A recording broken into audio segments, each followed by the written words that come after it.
Welcome back, everyone. Max's one painful year continues. On a rainy day 201, I decided to take Max over to the West Point Bridge towards Valley Station in Louisville to see what the situation was if I wanted to cross. I was also hoping to add to my collection of functional cars. I didn't manage to find any cars that were useful. I also had to deal with a number of the local zombies. I did my best to make use of the road barricades to make killing them a bit easier. The bridge itself turned out to be so clogged with cars that I wouldn't be able to drive across it, but the train bridge next to it was clear, giving Max access to the other side of the river. Valley Station and Louisville would have to wait though, because I had business to the south. Previously we'd found an annotated map for the military apartments in March Ridge. Since this map should turn it into a loot hotspot, I'm tentatively planning to move there when I'm done with West Point. Before I commit to the move though, I want to make sure that the map has actually done its job, so on day 202, I send Max on an extremely long drive across the map to March Ridge. Max arrives at the outskirts of March Ridge in the mid-afternoon, but the helicopter also arrives at that time. So rather than force things during the helicopter, I retreat back up the road for a tense night of sleeping in the car. I'm mostly just hoping the helicopter doesn't bring any zombies to my car while I'm asleep. Max makes it through the night without being accosted by any wandering zombies. I park the car at the entrance to the town and walk the rest of the way in. Once I manage to collect a good group of zombies, I go ahead and start a burn. The population in March Ridge is very high, so I might as well take the opportunity to lower the count a bit. I slowly take them towards the target military apartments. I don't really care if they burn other things, but letting the apartments go up would be a tragedy. When I finally caught sight of the apartments during the burn, I was pretty sure the map had failed to take, as I expected the building to be boarded up, the way ex-survivor buildings usually are.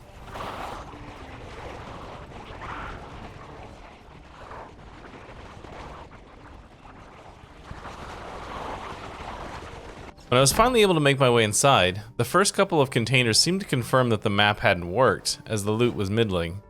But when I got to the kitchen, the game let me know, nope, it absolutely worked. Weapons and food. It was getting too late to retreat, so I moved all the way up to the 4th floor and chose an apartment towards the center of the building. That far away from the exit should make it safe from hunting zombies. Max was able to sleep through the night, and I decided in the morning to head out and start another fire in the immediate area. Most of the day was spent collecting and burning out the zombies around the apartments. After the zombies had been completely burned out, I spent some time looking at the various cars in the parking lot, eventually finding a truck that was in good condition. I'll likely take this one home instead of my car up by the entrance to March Ridge. I spent the late afternoon doing a bit of looting and loading it into the back of the new truck. In the morning, I jumped in the truck and headed back to West Point. As usual, the drive was super slow due to our Sunday driver trait. On the way back, I took a detour to check something from the comments. The good quality RV we had found previously, but couldn't get into due to the way the windows worked on it. Someone in the comments suggested that I remove the door to get inside, so I went back to check. Sadly, due to illiterate making it impossible to learn recipes from magazines, Max hasn't learned the skills he needs to remove the door from the RV. It was a good thought, but the RV dreams are squashed. In the evening, Max makes it back to West Point and settles in for a nice night's sleep. On day 206, I decided to go into the neighborhoods of West Point for a bit to do some old-fashioned looting. I broke out one of our nailed bats for a special treat. The looting didn't go so well, because while the previous burns had brought down the population, there were still a lot of zombies in the area. The zombies kept me from being able to access many of the houses and loot very much. On the plus side, a fresh crop of dead zombies. In the evening, I did a bit of foraging. I hadn't done much in a long time, so it seemed like a good idea. Didn't really find anything. Day 207 was July 4th, Independence Day, and I celebrated it in the most American way I knew how in Zomboid. I got in my pickup truck, broke out a gun, and went and raided the gun store. It went okay. The M36 isn't a very strong gun, and Max's aiming skill is still very low. But it got the job done with minimal hassle. Inside the gun store, I was able to loot a lot of bullets of various sizes, focusing mostly, but not exclusively, on shotgun shells and .38 Special. In the evening, a bit of exercise on the rooftop. On day 208, I woke up with zombies inside the base. I'm not entirely sure where they came from. They were definitely a rude awakening. After dispatching them, I discovered that they had broken one of my doors. I had to spend some time replacing it and moving the zombie bodies out of the base. Afterwards, I just checked the immediate area for zombies, killing them where I found them to hopefully prevent the repeat. In the afternoon, Max spent some time chopping wood. The next day, I went into the downtown area looking to grind some skills dismantling things. I went into the restaurant because of the amount of tables and booths to dismantle. I thought I had checked the area for zombies, but while dismantling, I was jumped by a surprise zombie. Luckily, Max got away with just a scratch. From there, I moved into one of the southern neighborhoods and did a bit more dismantling. I also brought a feathered friend home with me in the evening. On day 210, I started work on building some walls around the base. I made decent progress, but stopped in the second half of the day when Max was completely exhausted from the work. I spent a bit of time later in the day patching holes in the clothes that Max has been wearing. It's probably about time to start thinking about finding him some new clothes. The next morning, Max headed north. The day was foggy and probably not the best choice to be driving through heavily infested areas, but I figured, why not? I had to drive across the train bridge to cross to the other side of the river, and then it was a matter of dodging zombies all the way up towards the Louisville blockade. I couldn't drive all the way up to the fence because of the wrecks on the road. Getting out of the car, I had to stand my ground and deal with a number of army zombies coming at me.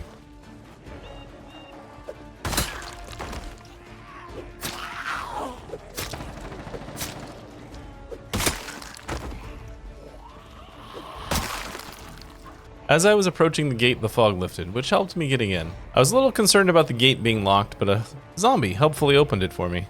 Before heading through the gate, I took all the zombies that had been following me up towards the water and pretty much left them there. I had to fight quite a few zombies, but I did manage to find most of what I was there for: the army backpack and various army clothes. By the end of the day, it was too late to drive home, so I'd had to have a risky sleep in one of the army tents. The next morning, I spent some time killing the local zombies. I really wanted to stay in this area longer in order to loot more, and maybe get some electrical experience from dismantling the truly massive number of radios in the area, but the zombie population was just too high.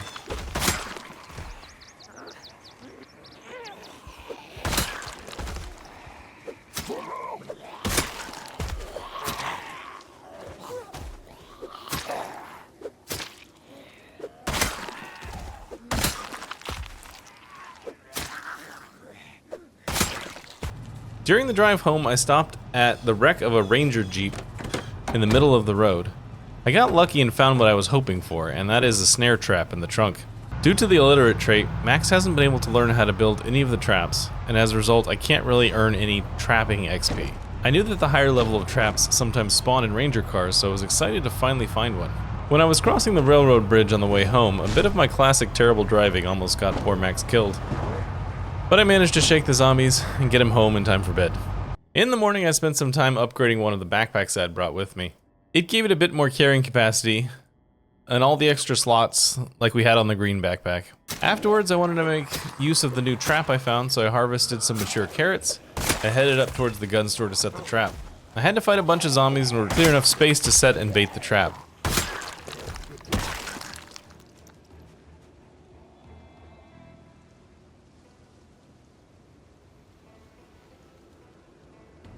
In the afternoon, I finished a bit more of the wall I was building around the base. Max woke up to a crop of zombies banging on the newly finished walls. Very rude, I just built those. After handling the wall zombies, I went to check the trap. After dispatching a nearby zombie, I found a pretty sizable rabbit in the trap. That should make a solid meal for Max. I rebaited the trap for later. Afterwards, it was burn time. The burn I did this time focused mainly on the area near the river and a bunch of zombies in the northern neighborhood. Once home, the rabbit was butchered and cooked for a dinner of rabbit salad. Day 215, Max went up to check on the snare trap again and had to fight a bunch of zombies clustered in the area. Unfortunately, there was no rabbit today, so I just had to rebait the trap and hope for tomorrow. The rest of the day was spent doing some tailoring practice and exercising a bit. On day 216, I felt the call to push deeper into West Point, so I started a fire and headed straight down the road into the neighborhoods. I was able to push as far as the high school, and decided that that would be a good place to burn out all the zombies that were following me.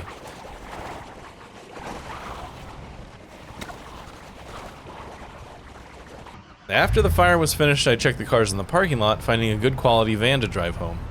Upon reaching home, a number of zombies were banging on the walls, so there was some head smashing before bedtime.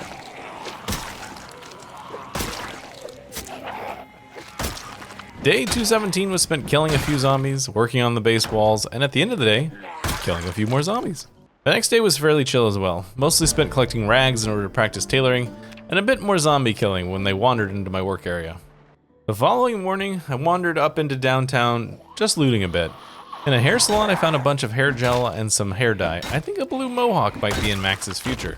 While attempting to loot the gas station, I got a bit turned around with zombies coming from both the window and the door, and it led to a very close call in the injury department. Good time to remind folks that zombification is instantaneous in this run, so I don't have to wonder if these injuries have killed us. They just hurt us, thankfully. In the evening, I finally upgraded our bag all the way to level 3, which I believe is the top level.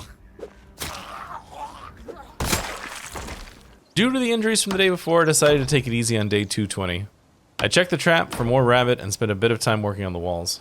Day 221, Max awakes with renewed purpose. I had planned on staying here in West Point for a couple more weeks, but I can hear the sirens call of all that loot down in March Ridge, so moving day is nigh. To that end, I need the big truck from back at the Crossroads base. The first task of the day, though, was to give Max his beard a trim, and then use the hair gel and blue dye to give him a bright blue mohawk. The majority of the rest of the day was spent just driving to the base in the car and driving back. A couple of zombies waited for us upon our return.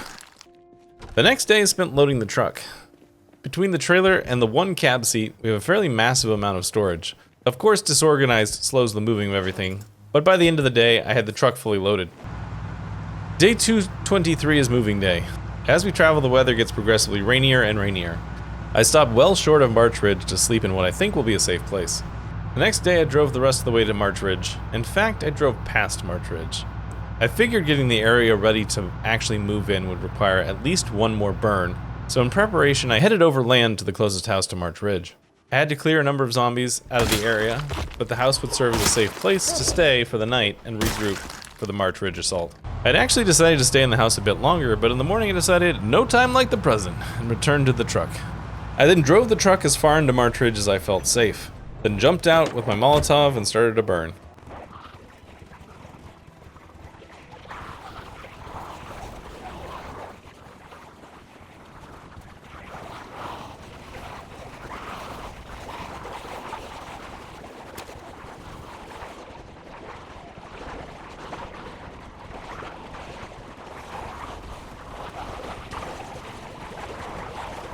I did end up losing one of the houses to fire, but honestly, I couldn't manage to care. Once the fire was finished, I hopped back in the truck and drove the rest of the way to the apartments. I had to kill a couple of local zombies, but then I made my way up to the 4th floor apartment we had sheltered in previously to sleep. The next day involved another burn. With populations as high as they are in this playthrough, it would likely require me to do a number of these burns before the area would actually start to feel safe. When I finished in the late afternoon, I spent a bit of time looting some of the apartments for food and weapons. Just as a warning, the looting of this building will be haphazard and sporadic, so mentally prepare yourself for that. On day 227, I decided to go out and kill some zombies the old-fashioned way, with a garden fork. My first target was the movie theater across the street from the apartments. I was surprised by the number of zombies still lurking in the hallways of the movie theater, even after a couple of days of concerted burning.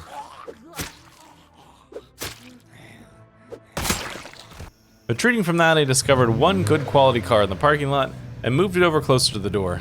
In the afternoon I moved, but did not kill a large group of zombies away from the apartments to the other side of the school. While killing a zombie, I got myself a purple balloon that I wore on my backpack for the rest of the day. For unknown reasons, a sizable group of zombies had reappeared outside the apartments the next morning, which forced my hand into running another burn. I took the burning zombies into one of the nearby neighborhoods so as to maximize the killing. This burn included one of the largest groups of zombies I have so far worked with in this run. I know it was very large, as some of the zombies were turning into black shadows, something that only happens when the game can't render all the zombies on screen anymore. I couldn't be sure, but I feel confident that this put a big dent in the remaining zombies in the eastern part of March Ridge. Day 229, I left the apartments, intending to just do a bit of looting and zombie smashing. While working my way through a local bar, I stumbled into a larger group of zombies than I thought I could really handle with my old crowbar. So it was burn time again. The burns are becoming pretty old hat at this point. Group them up, circle until they're all gone. I lost a portion of day 230's footage, so sadly some of the construction I did that day you can't see, but I spent the day dismantling a bunch of furniture inside the apartments. I took the sledgehammer and opened up one of the walls and built a platform outside of the apartment. From there I added water collecting barrels. It was actively raining that day and allowed me to get Max a good cleaning. I spent day 231 moving about the apartment looking for zombies that I could hear banging on doors throughout the base. I also did a bit of looting while I was wandering around, but it was mostly focused on the zombie killing. After tracking down all the zombies, I decided to plumb a sink on the 3rd floor below the water collector barrels. I had on my 4th floor platform. It was inconvenient to have it 1 floor below my main living space, but without being able to make stairs, it was the best I could do. In the afternoon, the helicopter arrived and I just hid inside the base until it left. In the fog the following morning, I had to deal with the fallout of the previous night's helicopter. This of course meant a burn. I took it as a good sign that the number of zombies arriving after the helicopter event was staying at a more manageable level than it had previously. Maybe we're finally starting to get a leg up on the zombie hordes. Once the fire was out, I patrolled the base to clear out any random zombies that had managed to get into the 1st floor. After that, I decided to make accessing the water faucet a bit easier. I took the sledgehammer and broke the floor above where the faucet was on the 3rd floor. I then set up a sheet rope running from one floor to the other. Max can now go up and down to fill his water bottle without having to backtrack all the way to the stairs. On the morning of day 233, I finally brought up all the remaining bags from the truck. Didn't want to rush into this thing. I also took a minute to place all of our stuffed animals, always a sign of truly moving in. I was going to be in need of more storage, so I headed down to the storerooms on each level of the building and attempted to take a few crates that were there. I had about a 50-50 shot of successfully picking them up, so in the end, I ended up with 3 crates in our apartment. I finished the day by adding a door to the hole in the wall and expanding the platform a little bit. Day 234 was a bit of a cleanup day. New zombies had wandered into the area and gotten into the 1st floor. I should maybe consider barricading up the 1st floor, but it seems like a lot of work. I then spent some time dismantling a bunch of the apartment furniture for more construction materials, doing a bit more of haphazard looting around the building. On an extremely foggy day 235, I decided to go back to the movie theater I had previously been run out of to do a bit more looting.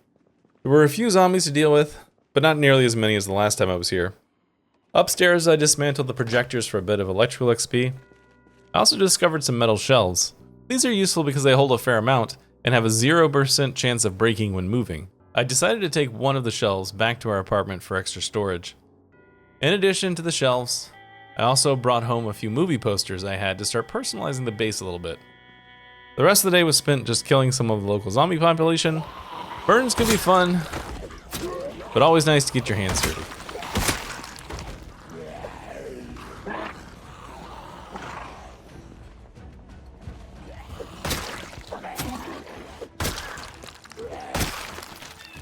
On a rainy day 236, I went around the building dismantling more furniture so I could expand my outdoor platform a little bit. I also decided to do something kind of silly by making a very long sheet rope that went from the 4th floor story apartment all the way down to the ground. I don't think I'll use it much, because the idea of Max being able to scale a 4-story rope in full gear is kind of ridiculous. It was fun to put up. The next day I spent most of it looting the nearby townhomes. It required killing a fair number of zombies, and at times I thought the group was going to get out of hand and run me off, but we made it through. Later in the day I worked my way inside of a local restaurant and found a rug I wanted to take home. I also dismantled a bunch of electrical stuff in the kitchen, getting pretty close to level 2. Back home it was a bath in the rain barrels and putting down the rug in the bedroom. The next day I spent it looting the building. The disorganized trait slows things down enough that it takes a surprisingly long time to loot out a building this size. Still a lot to loot. At this point, I'm pretty sure I haven't touched the 2nd floor at all. While looting, I dismantled all the flashlights I came across, and in the late afternoon maxed at level 2 electrical. At this point, I feel pretty confident in saying that we're not going to make it to electrical level 5, which is where I was going to manually teach him how to use a generator. Oh well. After a rather calm day, I decided to ramp it up on day 239. I took Max over to the community center to the south of the base. The zombie population there was notable, but not huge. I stole some child's drawings from the walls of the classroom to help liven up our base, and discovered that the treadmills in the exercise room are actually called human hamster wheels in the game files. Solid joke, Indie Stone. Back home, I put up the art in the hallway. The next day was just looting and scooting. I worked my way through a few houses, found another nice rug to take home. Later in the day, I worked my way through a video store and got a few more movie posters for the walls of our base. It had been a bit since the last burn, and I wanted to work on our gun skills. So I loaded up the shotgun and the Molotov and headed out in the morning. I went east with the burn. If I was going to try and completely clear March Ridge, I'll need to do it in zones, so I decided to start in the east towards the entry road. I walked around the streets blasting the shotgun and burning the zombies. In the middle of the burn I hit level 1 reloading. At the end of the day I broke out the M36 to finish off the last zombies and almost got to level 2 aiming. On the morning of day 242, our moving mohawk finally grew out. I thought at some point the hair dye would fade, but it seems that it will just stay the color unless I change it again. As a result, I wanted to put a helmet back on, but couldn't figure out where our army helmet had disappeared to. It turns out I left a bag in the seat of the truck, so I went back and fetched it. Fully helmeted up, I went back into the townhomes to loot a bit more. While checking a big truck in the back parking lot, I discovered that it was actually in good shape, so I hotwired it and drove it home. While I'm not planning on moving again, I had a use in mind for the truck in the future. I spent the rest of the day just looting and smashing zombies. In the afternoon, Max hit level 3 long blunt. I spent the morning the next day planting some veggies in the rain. It was more food than I would likely be able to eat before it rotted, but it felt like the thing to do. Afterwards, I smashed a small group of zombies that had wandered into the area and spent the rest of the day looting the building a bit more. I started day 244 with exercise and decided to work on the living room a bit, taking a chair and a couch from the common room to jazz up the joint. I then spent time dismantling more of the furniture around the base and getting the materials I needed for a few more water collecting barrels. Keeping Max clean and thus not stressed out was eating into our water supply quickly. After smashing a bunch of zombies first thing in the morning on day 245, I then looted a medical center. I got a decent amount of various medical related items that will be helpful and was able to steal the doctor diplomas from the walls, officially making Max Dr. Maxwell Loserman. Pretty sure how that works anyways. In the morning, I worked my way over towards the school next door. There was a large group of zombies at the western edge of the base. It was a bit of a problem, but I managed to deal with it. Inside the school, I found a few flags to take home. I also got quite the scare when rounding a corner into one of the classrooms. A zombie I hadn't noticed managed to knock Max's helmet off and scratch his head. No significant damage done, but it scared the crap out of me at the time. On day 247, I pushed into the heart of Martridge's shopping area. I took a loot around the grocery store, but didn't actually take much as we still have a huge amount of food available at the base, and I can always come back here for stuff if I need it. I checked a bakery, stealing a bunch of pie pictures off the walls, and the driving school gave us a US map, another flag, and a wall clock. In the parking lot of the grocery store, I found another good quality box truck and brought that back to the base. We're getting quite the fleet of vehicles. Back home, I broke out the pistol to clear a few zombies, hoping to get to level 2 aiming. Sadly, I ran out of zombies before getting that level. While putting up the pie pictures back at the base, the helicopter arrived. I mostly just ignored it. As usual, the next day was spent dealing with the aftermath of the helicopter swooping through the area. The populations were now low enough that I could use traditional arms and not burning to take out the zombies, but it did take most of the day clearing to make the area safe. While looting the various floors of the base, we had accumulated a rather staggering number of machetes, so I decided to waste resources a bit by combining one with a spear to make a machete spear, or essentially a glaive. At our level of maintenance, this was unadvisable, as the spear breaks too fast. But it was fun to kill zombies for a bit with this crazy weapon. I decided to do a bit more veggie planting as it was raining, so I didn't have to water the crops. As we hit day 250, I thought folks might want to see where Max's stats sit at this point in the one painful year. He is progressing, but slowly.